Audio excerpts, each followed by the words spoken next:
नमस्कार मित्रांनो, रोहनने फोडलं चक्क आता अंशुमनचं सगळ्यांसमोर थोबाड. तर आता दुसरीकडे अधिरा देखील अर्पिता आणि मल्लिकाचा उतरवणार मास. तर नक्की काय घडते त्याला संपूर्ण अपडेट जाणून घेऊया. त्यासाठी व्हिडिओ शेवटपर्यंत बघा.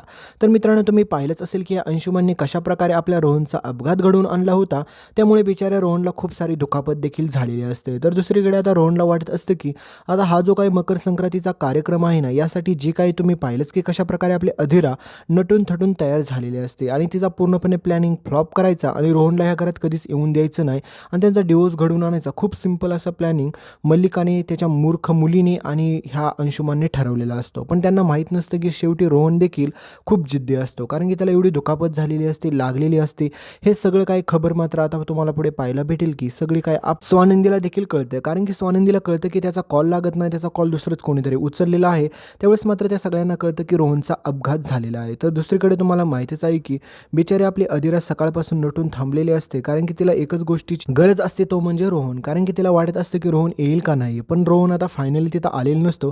त्याच्यामुळे आता सगळ्यांसमोर मात्र ही मल्लिका आणि सोबतच तिची नालायक मुलगी अर्पिता ही सगळ्यांना ओरडून सांगत असते की रोहनचं तुझ्यावरती प्रेम नाही, तू त्याला डिवोर्स देऊन टाक, कारण की त्याने सगळ्यांसमोर तुझी इज्जत घालवलेली आहे.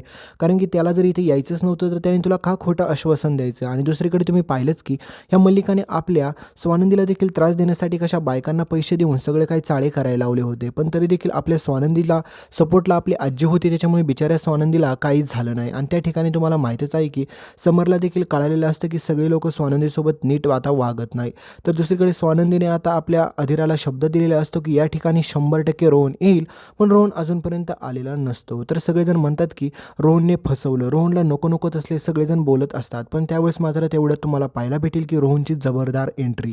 आणि रोहन त्या ठिकाणी आलेला पाहून अधिराला खूप आनंद होतो, पण रोहनला खूप लागलेलं असतं डोक्याला, पायाला, हाताला. पण रोहन तरी देखील त्या ठिकाणी येतो आणि राजवाड्यांच्या घरामध्ये सगळ्यांनाच धक्का बसतो, कारण की समर पळत जातो आणि म्हणतो की अरे रोहन काय झालं, कोणी केलं हे सगळं.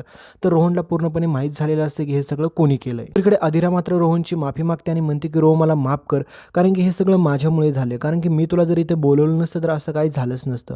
पण त्यावेळेस मात्र आता स्वानंदीला देखील कळतं की रोहनवरती हल्ला कोणी केला असेल, कारण की तिला आता रेकॉर्डिंग, फुटेज सगळं काही सापडतं पुढे, तुम्ही पाहाल.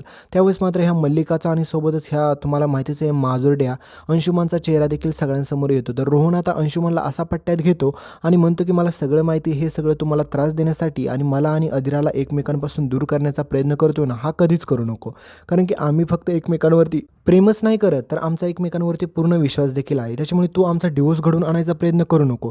त्यावेळेस मात्र रोहन ह्या अंशुमनला चांगलाच चोप देतो. तर मित्रांनो, पुढे आता रोहनचीच नाही तर मल्लिका, अर्पिता सगळ्यांना तोंडावरती तोंड घशी पाडतो आपला रोहन, कारण की रोहन त्या ठिकाणी एंट्री मारून सगळ्यांचा चांगलाच माज उतरवतो. तर हे सगळं तुम्हाला पुढे पाहायला भेटेल.